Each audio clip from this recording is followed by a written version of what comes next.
at its heart, unions are all about promoting social justice and advocating for social change in areas such as power imbalances.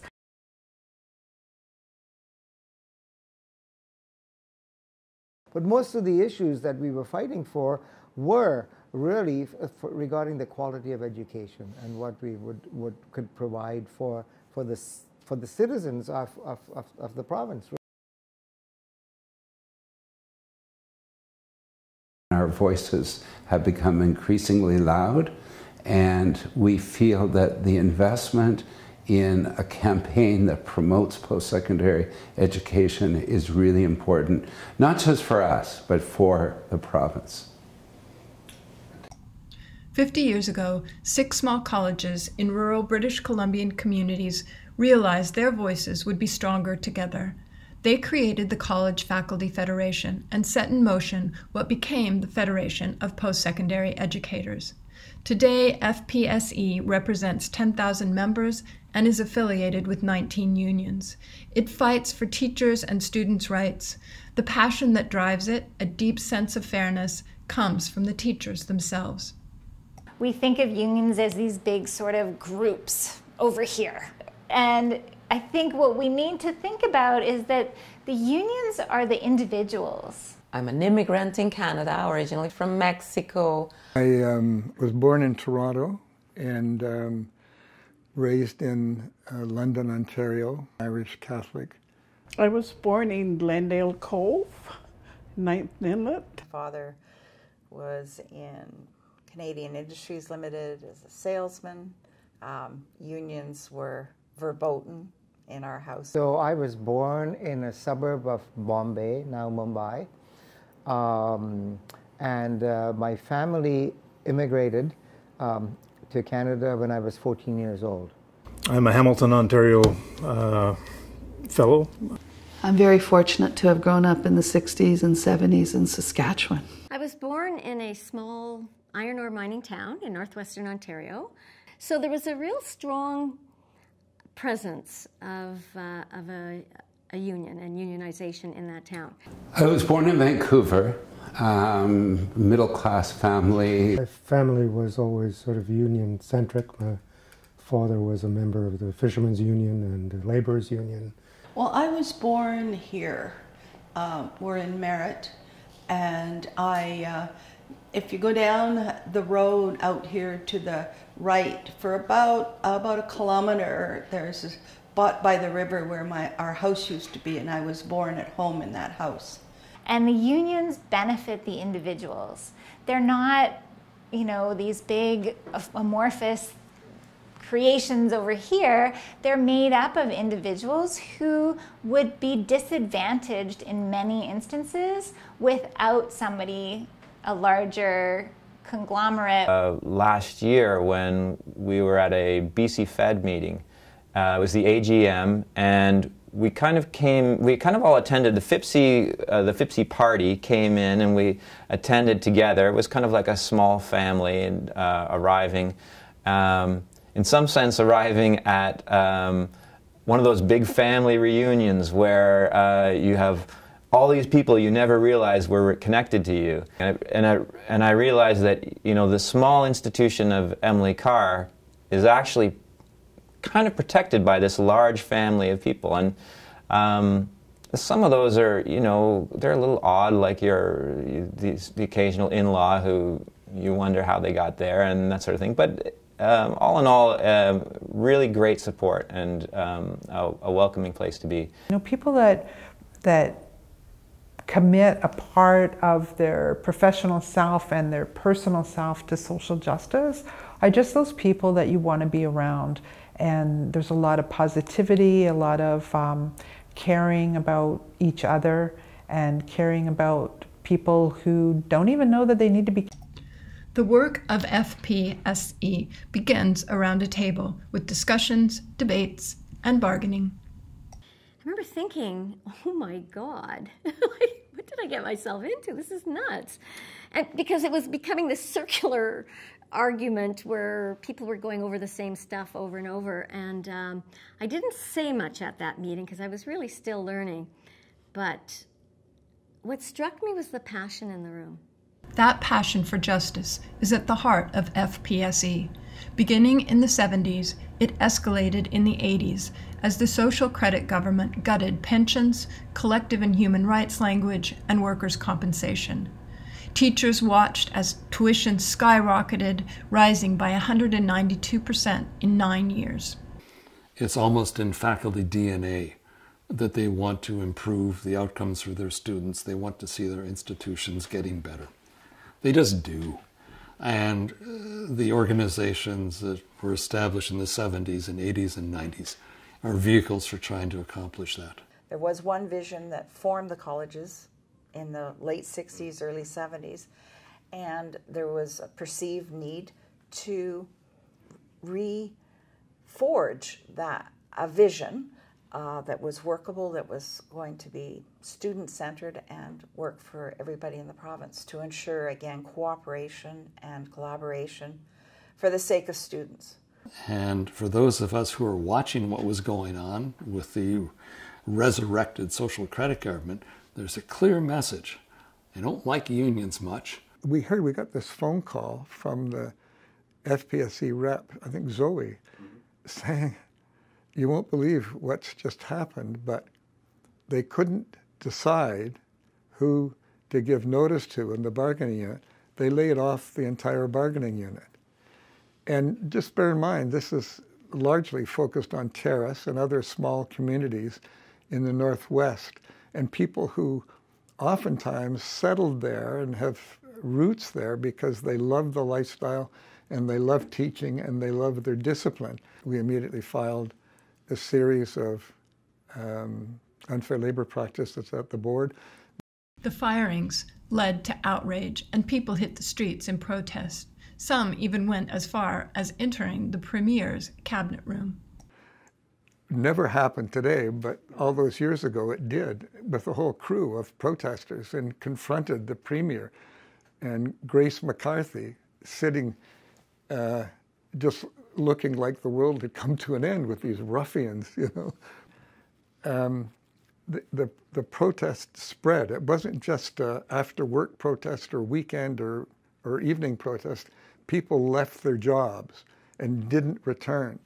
And they took to the streets and they paraded. And at one point, there were at least 50,000 people on the street in Vancouver alone protesting what was being done to them. It was wonderful. Impressed me most, it's just so moving even now, all these years later, was the reaction of college faculty. Who would have expected these privileged, relatively conservative academics to become militant on the street, in your face activists? But they were. I think the majority of us eventually decided to honor the picket line for what we thought might be short, turned out to be 6 weeks. And some of us had a really tough time figuring out how that was going to work, particularly since there was no strike fund, strike lockout fund at either the local or the provincial level. And so that's one thing that really grew out of increased labor tension at the college. And I'd say the general mood in the province got really exacerbated by the local internal politics of the college in New Caledonia. And so you had that going on.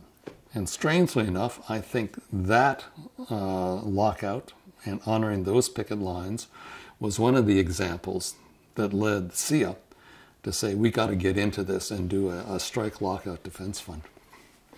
SIA, or the College Institute Educators Association, was the name given to the College Faculty Federation in 1980. The Strike Lockout Defense Fund is one of many examples of how SIA would come to protect teachers. Financial restraints to education during the SOCRED years put BC behind other provinces in education, and so they prepared the document called Access for All. This is the genesis of the expansion and creation of university colleges. It was also an expansion for some ABE programs as well. So there are things going on. There was movement. The college system had really done nothing except restraint from around 83 to the late 80s. And all of a sudden, here's this proposal for additional money and whatever,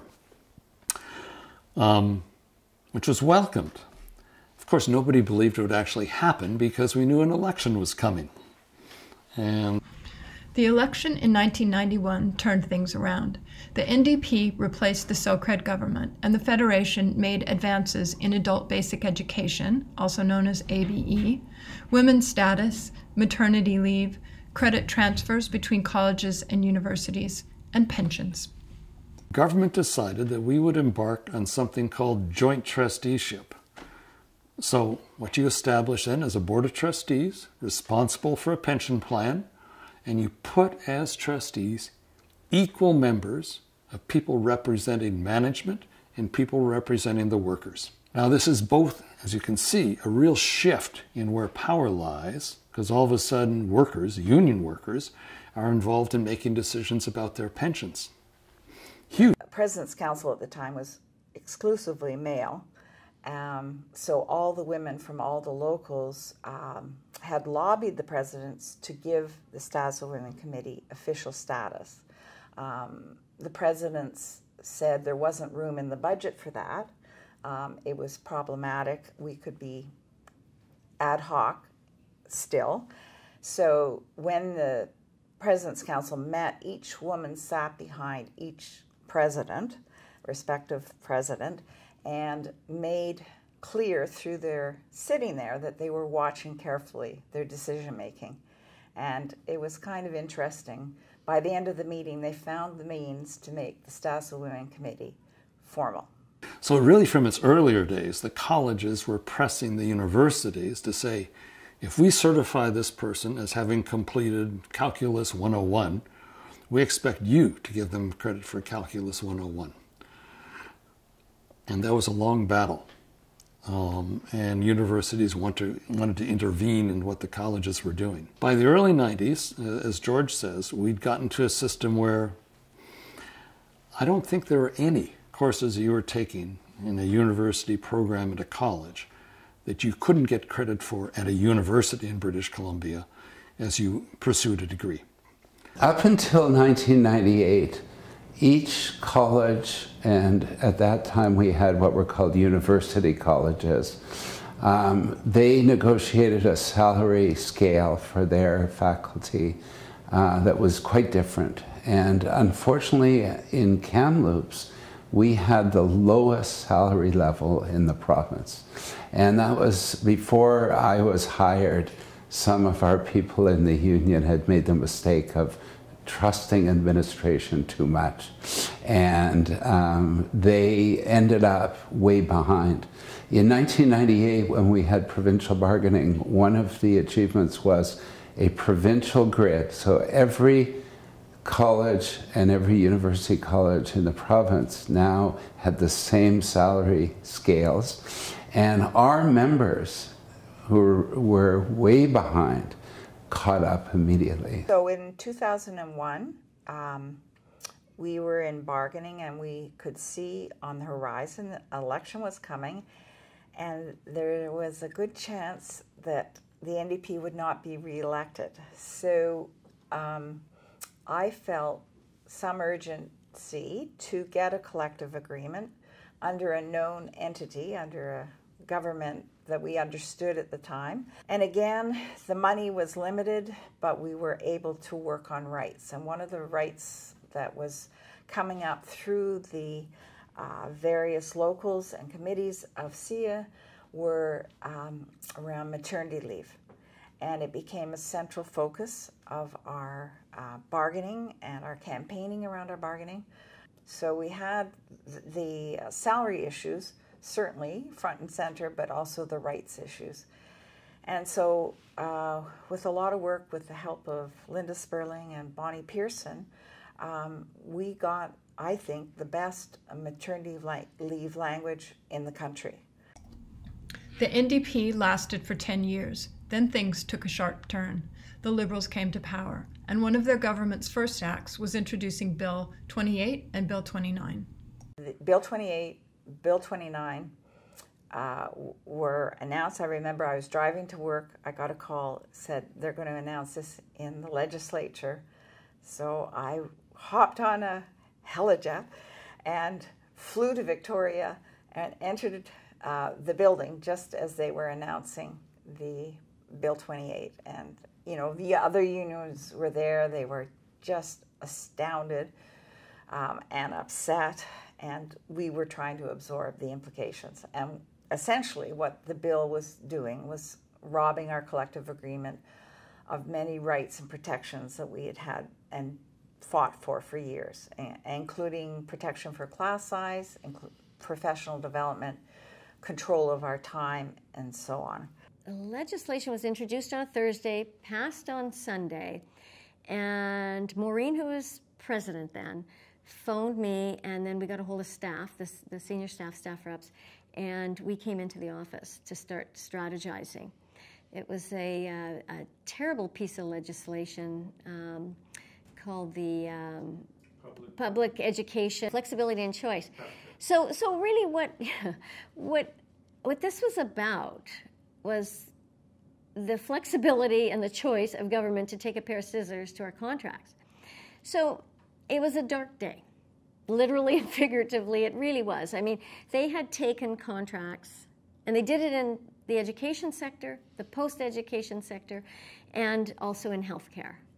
And they did something that was later found to be illegal. But I remember the whole labor movement just went berserk, frankly, when that happened. And there was a huge march in Victoria, 60,000 people, I believe. And it was as far as the eye could see. It was huge. I mean, we had buses and ferries that we had booked, and the BC Fed coordinated it. But you know, the sad thing was, and this is what I wanted to say about it, was, you know, it feels good doing it, you know, those marches and just everybody getting out there and showing their displeasure, but it didn't budge the government an inch. It just didn't. They really didn't care. So, because what we found in a lot of the cuts that the BC Liberal Party brought in when they were in power in the beginning 2000 and 2001 was they cut out programs like music and artwork, and you know, all things that they felt were kind of not essentials to good education, and they defining essentials being something that would prepare students for a job. Among the many programs cut back or eliminated by the Liberal government were two particularly prized by FPSE members. One was adult basic education, which had been tuition-free until 2001. As an adult basic education instructor, I mean, I just feel that having fairness, it's part of what we do. All of our work in FPSE is about fairness to all. It's not just about fairness to instructors and about better conditions for faculty. It's about fairness for everybody, and that's what adult basic education is all about. I always said to people that being an adult basic education instructor is inherently political, because you're working for people that don't have a voice in society most often. So that's our work, is to be the voices of those that don't have them. The other programs that took a hit were in the trades. And we were really working toward creating designations for new trades. Shipbuilder, yacht builder. There was a wide variety of things we were looking at, like expanding. Now, not all of them would be Red Seal, because Red Seal is a national certification, but there would be provincial designation for it, and then ultimately, you know, you make a case for it for Red Seal.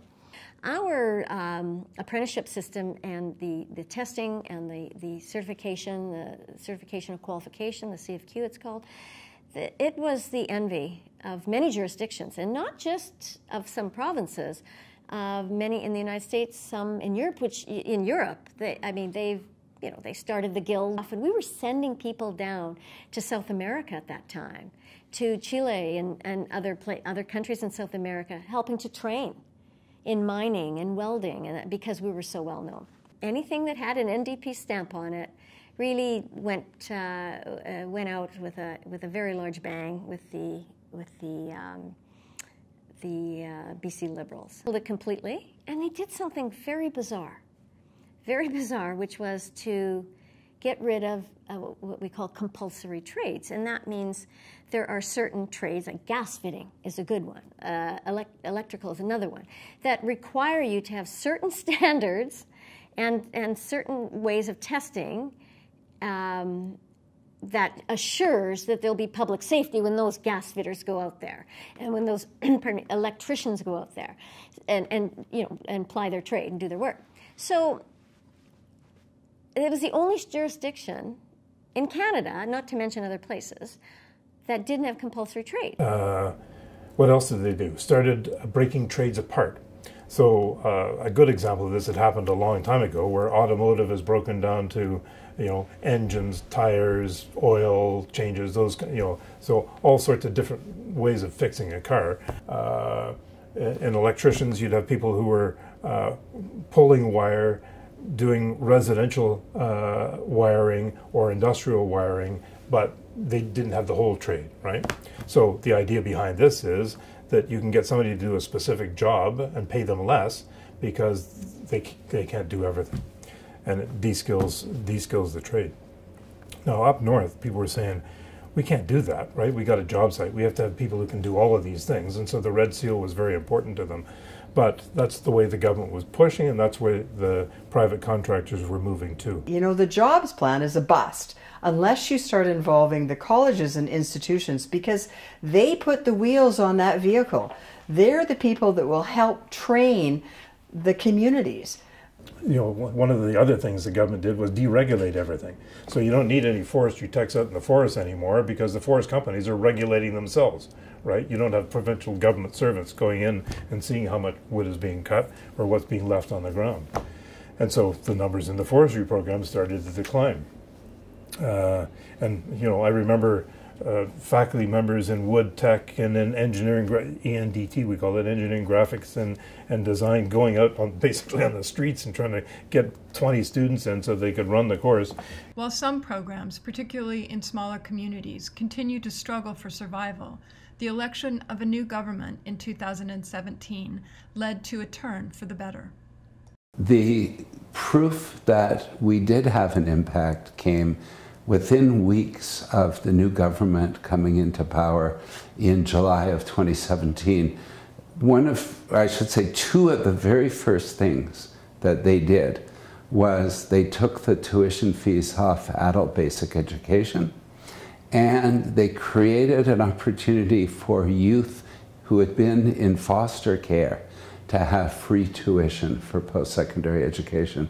Those two things said to us, we're being heard. Removing tuition from ABE was hugely important, and I was certainly a big part of fighting to have that happen. It was terrible for our students when the Liberals brought in the tuition, and our numbers plummeted, and it's already a very marginalized group of students, and so it just made it impossible for them to come to school in most cases. So that was an amazing victory, having tuition removed from ABE. FPSE is strong because its members represent the entire province, from rural communities in the north to urban Vancouver. Each brings to the table a unique perspective. Because locals had local issues, right? Just like the issues we have system-wide issues, obviously, and then there are local issues. University transfer programs were out in ATCO trailers scattered around the site. And so that's what it looked like. The parking lot was dirt and pretty rough. And so you looked at this and said, okay, I'm going to be on the ground floor of trying to build this institution and figuring out how it functions to support community. I remember in the later years actually teaching there and during the melt, and there was water running down the chalkboard at the front of the room. This is just one small example of a challenge in a remote community. FPSE works to find solutions. The Open the Doors campaign really gave voice to student need that government needs to adequately fund post-secondary education so that they can access education in their home community without the hardship of traveling upwards of 250 kilometers for one particular student that I can recall on icy roads in the middle of winter, leaving behind children or elderly parents for whom they're caretakers. This is a huge hardship for students, and they're prepared to do it, but it's not right. So College of the Rockies is in a remote part of the province. We are a rural population based on resources. We have 5 campuses spread over a long region, but not a lot of people, so we're small. And on our own, it's very hard for us to effect change. It's easy for the management to make excuses, there is no money, all sorts of things. But when we're part of a federation, then we're building on the solidarity of the whole federation, and we are seeing that we should have the same rights and benefits as everyone else does, and our students should have the same access as any other student does in the province. Being part of a greater federation is hugely important for North Island College. We are one of the 6 smallest locals in the province.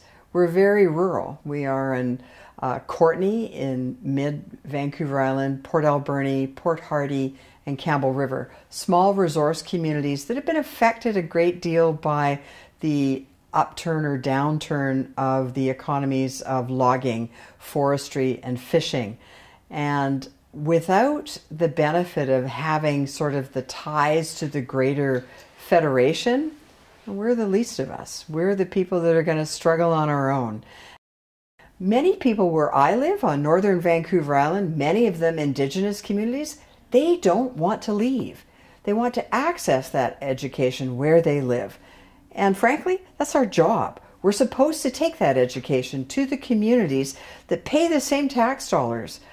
Certainly we've always felt as a rural college that Victoria saw our whole sector as the Lower Mainland, that everything applied the same, and that it was completely different.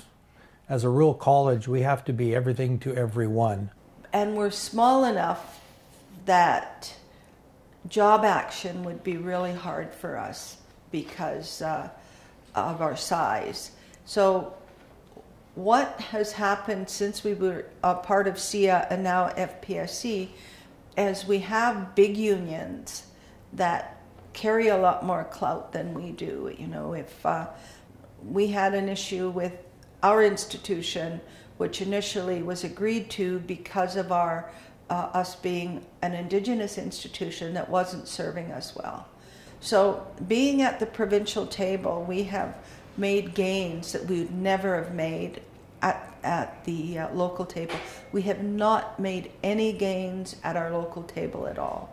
On a provincial level, FPSC hopes to correct secondary scale salary differences through their Fight for Fairness campaign. Well, my immediate goals for FPSC is to do something about the unfairness on secondary scales. We are at a historic moment. It's past time to be able to deal with the issue of people doing the same work and not getting the same pay. Pay equity, that should be a fundamental right. You usually start on a scale at the low steps, and then you advance up as per experience or as per education. But in our sector, it's irrespective of your education and your experience. You are placed on a secondary scale, and sometimes that secondary scale could be a 0.89 of a full salary. It could be a 0.6 of a full salary. If you're teaching labs, it could be 0.5 of a full salary. If you're a term person teaching labs, it could be one of those multipliers, and half of that only. We at College of the Rockies have a cap on our pay scale where an auxiliary employee who is not more than 50% can't go above a very low step on the salary scale. And being a small rural college at our campuses, we often have faculty who don't get over that 50% workload, and they're stuck without getting raises. We had an instance a few years ago, one member had been a 40% employee for over 10 years, and she couldn't move up the salary scale. It was really heartbreaking, and she finally had to leave the college and pursue other adventures. We have faculty that are working at multiple institutions to put food on the table, trying to scrape together a living, and we need to correct that. And we believe that by protecting our most vulnerable, that we're protecting ourselves. So the commitment of the Faculty Association is to bring that equity, to pay equity in particular, to these people. And all the locals are on board with this. You shouldn't have two instructors teaching the same course side by side, and one gets paid a living wage, a wage that allows you to remain in your city, and right next door the other faculty member is maybe receiving 40% of that wage. 50% depends on where you are. That faculty member could be a sessional or contract worker. I was non-regular for almost 8-9 years, and I did not make any more. I had no pay raise for any of that time. I was a contract faculty for about 10 years before I got the opportunity to actually compete for the job that I have now. And eventually in 1989, I was finally offered a regular position. But it took 12 years, and then 2 years before, being non-regular before I found permanent employment. And when I became permanent, I said to myself, no one else should have to go through what I have gone through. You know, contract teaching and being what we call we always called a non-regular contract faculty is not pleasant. I mean, I had bought a home. I had mortgage payments, obviously, and I was a contract employee for 8 years. 8. And every year, we go through the evaluations, so there'd be student evaluations, but also evaluations from the dean and from others the department had. Every year I did well. And then they would just, okay, you know, we'll let you know in August. Definitely the FPSC has helped to bring people together, and so that people realize that they're not experiencing these things alone, and that other people are experiencing them, and it doesn't have to do with themselves being any lesser of a person. In a sense, it points to the sort of the devaluing of teaching as a profession.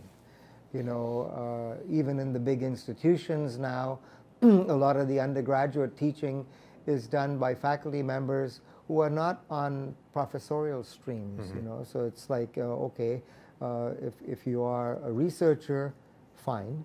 But if you're not a researcher, if you're just a teacher or involved in service and so on, you could be working forever in temporary kind of contracts and at a much lower pay scale and that sort of thing. 80% on campuses are contract faculty, and that is not the way to run an institute or any kind of institute, university or college. Right? It's not a model to go on to even be teaching these students. We're supposed to be teaching students how to respect and run organizations with this model of respect and fairness and equity.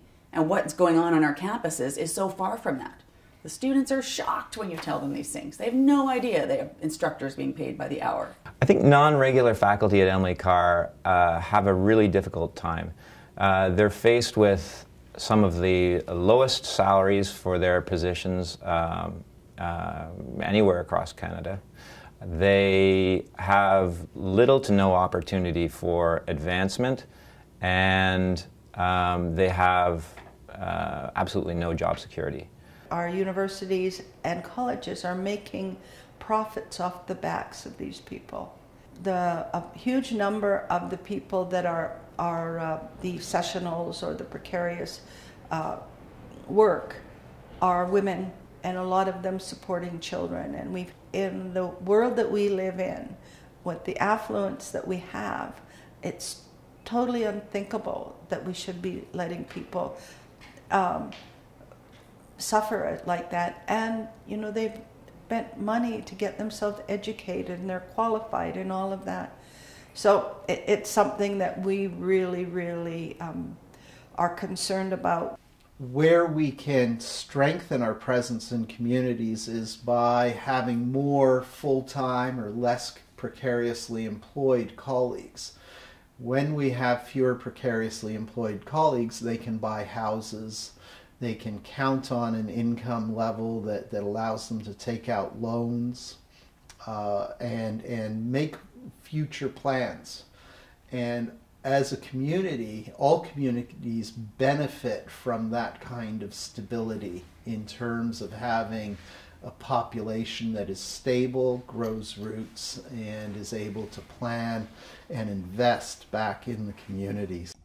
Many sessional teachers find themselves at colleges that transitioned to special purpose universities. The colleges anticipated increased opportunities, but encountered unexpected challenges. We went right from being a community college to being a special purpose teaching university.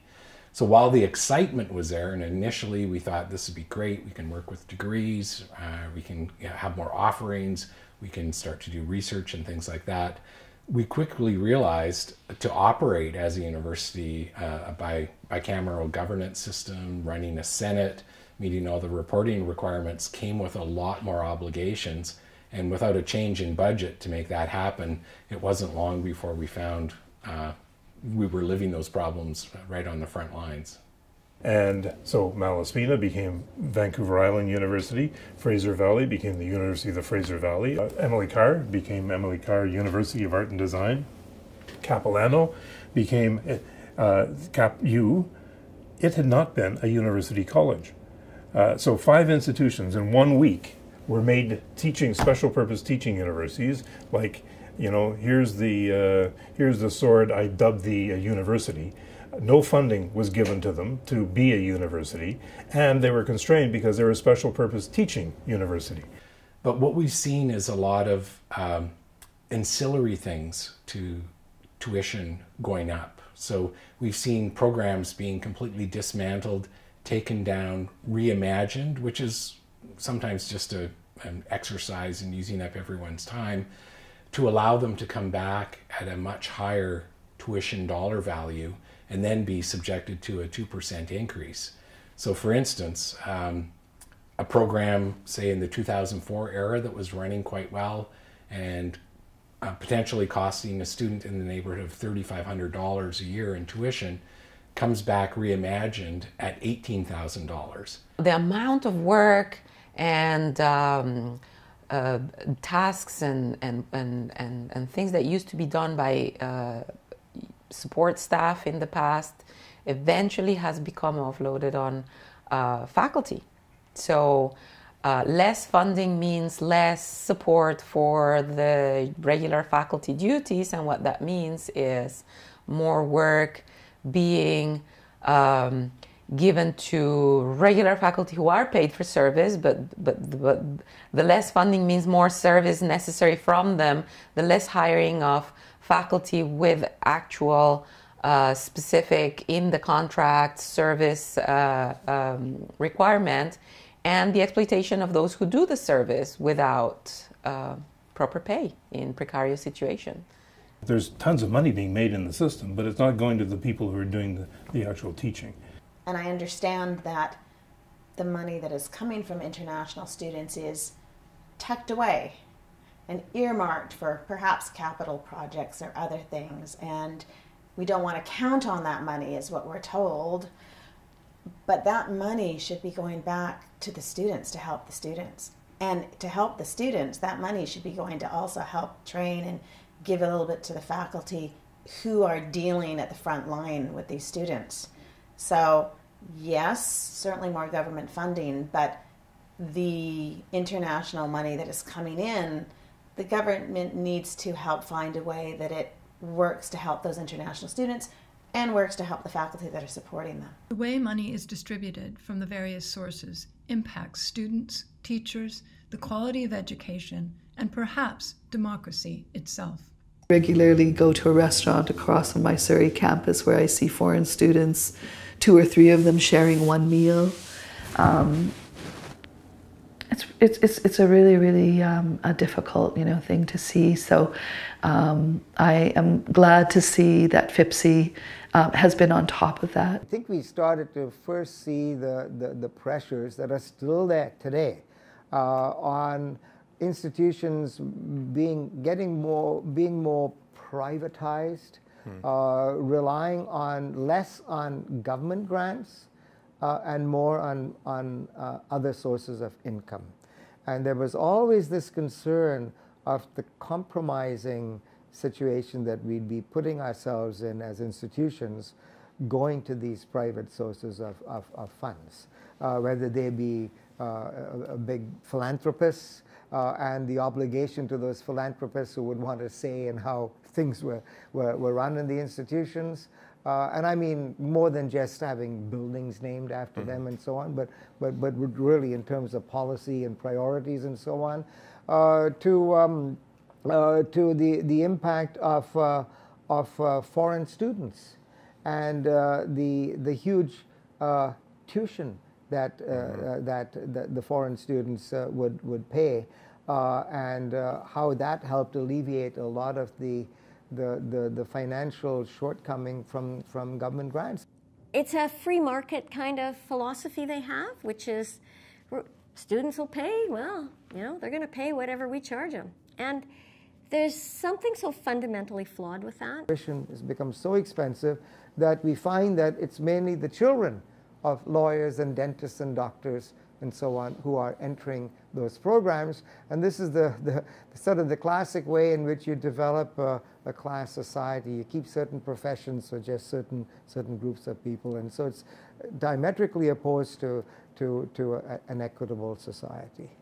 It's actually terrible. We've gone through 20 years of this now, and essentially the public system has been hollowed out, and behind that public facade is privatization.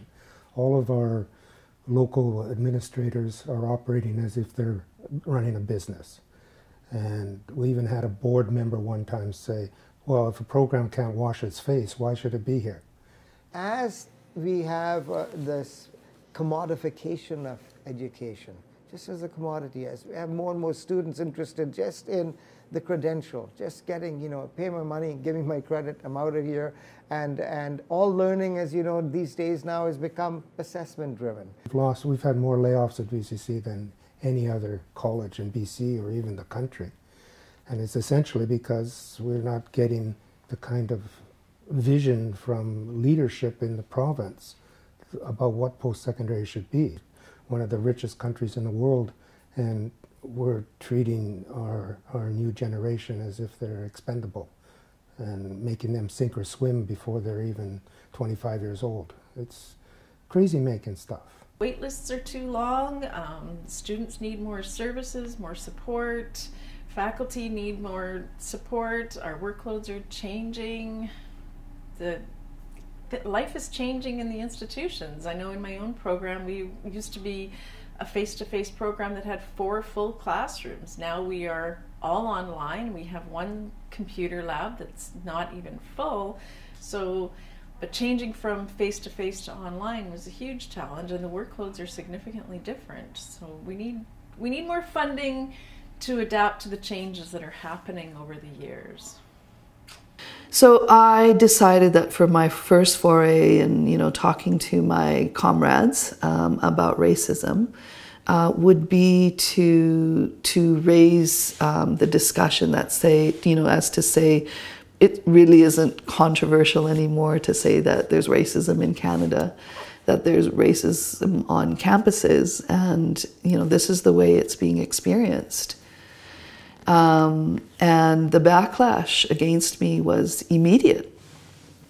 The mostly white men in that room then proceeded to grill me for about 30 minutes.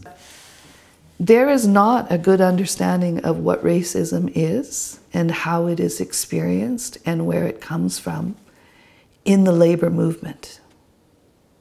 Not just in FIPSI, not just in my union, but in the labor movement as a whole. Our federation is far too homogeneous right now. When you look around the room at our annual general meetings, there aren't enough people of color, racialized faculty, faculty with different abilities. Racism has many faces. For Indigenous peoples, institutionalized racism has existed since colonialists invaded their lands, and it's permeated education. The last residential school closed as recently as 1998. FPSE has created a standing committee with the goal of finding a better way forward. We call it our Decolonization, Reconciliation, Indigenization Standing Committee, DRISC or DRISC. And I co-chair it with my friend Justin Wilson. And we didn't really know what we wanted to do or what we should do, but we got our committee together, and every local member of our FPSE sends a representative. We see our role as having, developing strategies and recommendations for FPSE and our membership to try to put this calls for action into place. But I was so proud of FPSE for this committee that they have, brought into existence. Decolonization, reconciliation, and indigenization. There's nothing like it in Canada. There's no institution, there's no union, there's nobody who has had the courage to do this kind of work. I mean, this is a pretty top-down organization. Standing committees are all advisory to President's Council. But we said, let the committee try to decolonize FPSE to some extent, and let the committee develop its own terms of reference. So in order to get there, one, the committee members had to become comfortable with each other, and there's a mix of, the FPSE can't tell a local who to send to the committee, so it's all volunteers who come, and some are First Nations and some are not. And so we had to figure out how we're going to work together. So we developed our own ways of knowing and being and relating to each other.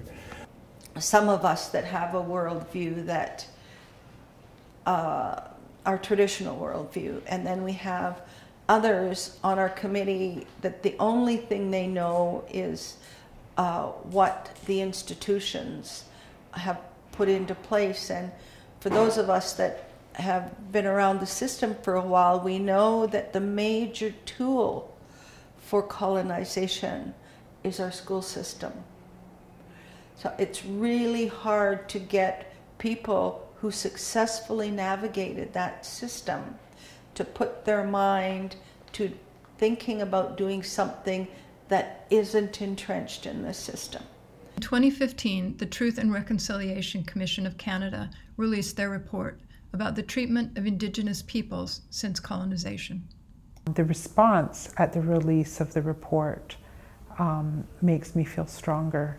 There's people who want to know about the truth of residential schools and about the experience of Indigenous people that maybe never wanted to know before. I certainly never knew they wanted to know before, and these are my colleagues and friends who now feel like they can ask questions. Anti-Indigenous, anti-Aboriginal racism is different than other forms of racism. A lot of times our understanding as Canadian citizens are about the stereotypes or about those things that we hear or learn about Aboriginal people that may or may not be true.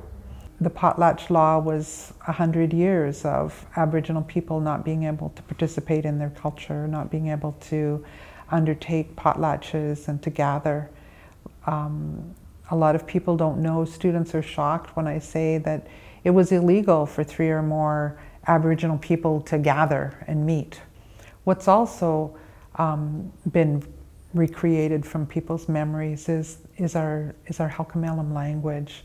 So there was the policy was largely to do with residential schools and not being allowed to speak Indigenous languages in those schools and speaking only English. the language we're doing. I teach Kwaka'la one night a week, and I was getting harassed by the teacher who uses that room, that we didn't put it back the way she left it, and they're wasting their time setting it up. And I wrote her a letter. I said, we are wasting our time too. We only have 3 hours a week, and we have wasted our time putting it back and putting it, trying to regain what was taken from us, I said. Evelyn Voyager was 10 years old when she was sent to Alert Bay Residential School. My mother and father came home from a meeting with the Department of Indian Affairs, and my mom was crying when she entered the house. She told me I had to go to the school, and you have to go tomorrow. If you don't, you will be put in jail. We were not allowed to go to school after grade 8 or age 16. You were booted out of the residential school. You now have had your little bit of education. They didn't allow us to go further than that. So she did correspondence school in Victoria, and she studied nursing. My goal at that time was I wanted to go back and work with my people.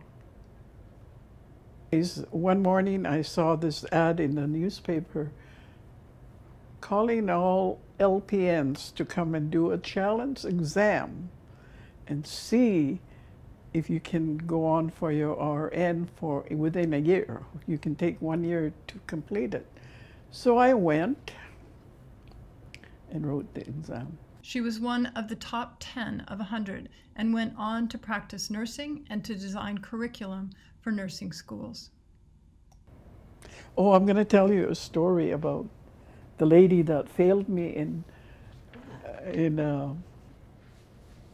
Langara when I was awarded the Lifetime Achievement Award with the Registered Nurses of British Columbia.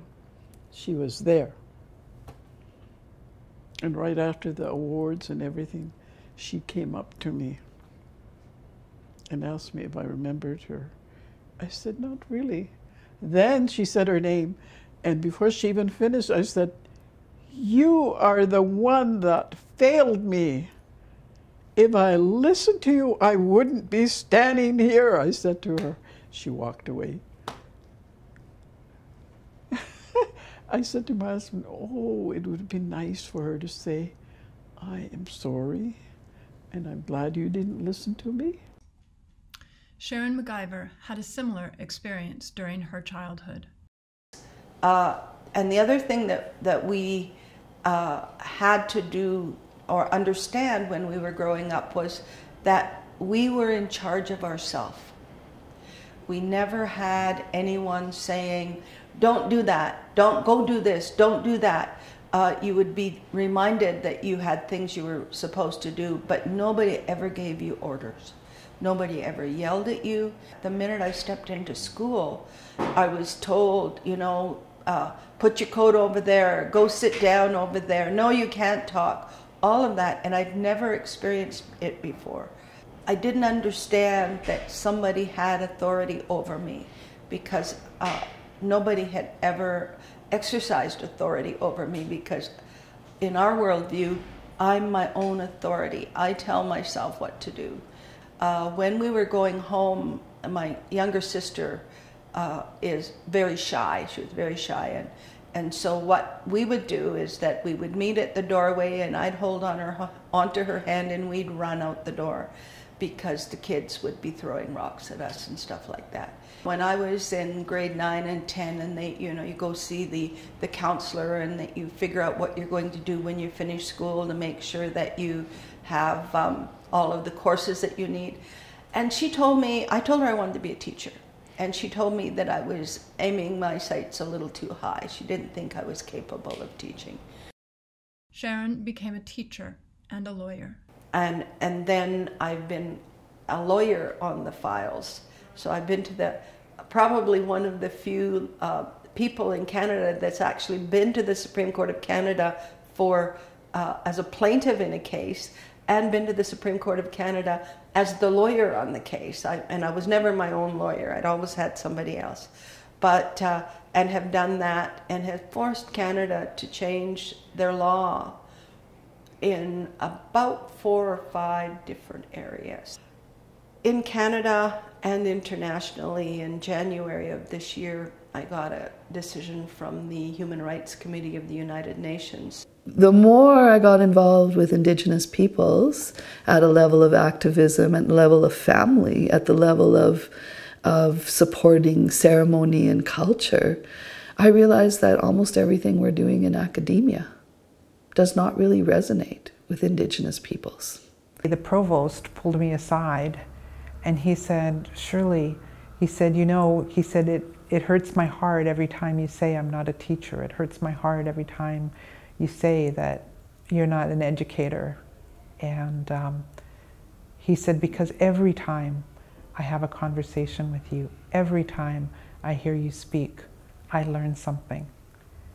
And I was in denial for a while after that still, but those words touched my heart in a way that made me recognize that teachers aren't just those people that are in the classroom. They're not just the people who have a class and get students to read books and then test them about what they remember, but that there's lots of ways that we teach. When you're an instructor at NVIT, it's not so much that you're the instructor, that you hold some sort of power over the students that are there. You are there as a knowledge holder to share this knowledge with other individuals. So it's not a there isn't the power dynamic that often exists in post-secondary education or in education. As FPSE members sit around the table, they learn from each other, from those who have gone unheard, from locals with their particular concerns, and from 50 years of experience. A young woman saying to me, she had done something else before becoming an instructor at one of our colleges, and she said, yeah, it's great, I kind of like the administration. I mean, I've got, you know, I got mat leave, I get this, I get that. And I go, yeah, wait, back it up, sister. Your employer didn't give you that. Nuh-uh, it did not. We fought for every one of those benefits, and we had to be as vigilant as possible through that decade, or through that 16 years of the BC Liberals, to keep every one of those benefits and to build as slightly as we did. You had to, because they wanted to claw everything back. So your pension and your mat leave and everything else is all a product of our members putting their shoulder to the wheel. I think the union is critically important. And I don't think that most faculty members, new, old, or anywhere, a lot of them don't understand how important it is to actually collectively work together on solving issues. Administration, to a certain degree, will use things like, dividing and conquering us and not sharing the information. The only way that we can actually make changes is by working together. I think FPSE plays a great deal of importance in terms of opening up lobbying efforts that lead to political efforts, connections, relationships, these kind of things. It would be very, very difficult for a president of a faculty association to garner the same kind of access that can be given through a federation like FPSE in terms of getting issues that are at the forefront for your local percolated all the way up to a minister's attention. My worry is that if unions disappeared from the professional sector, government, post-secondary education, that there'd be an incredible loss of possibility and visioning across society. If you don't have that kind of some level of equity for education up to the highest levels, it really is an essential component in maintaining a valid democracy. We've won rights, but they weren't won easily, and they can be lost very quickly. There's a wide variety of things you can do, and I think people need to. They really need to, because then our voices become what people hear, and that is what will change the dial. When I think about FPSC and the potential that we have, we spend a lot of our time disagreeing with each other by taking positions. In this kind of thing, when it means people's life, quality of life and all of that, which it does for a lot of our employees, then I think we shouldn't be playing games. We shouldn't be negotiating, okay, I'm going to ask for that much, no, I might get this much, and I'm going to offer that much, you know, that kind of thing. As in our teaching, if there's someone that is adamant, there's probably something wrong and that we need to talk a little more about it. In my teaching is that everybody's in a circle, and we're all coming from our part of the circle, and our objective is to all get to the center.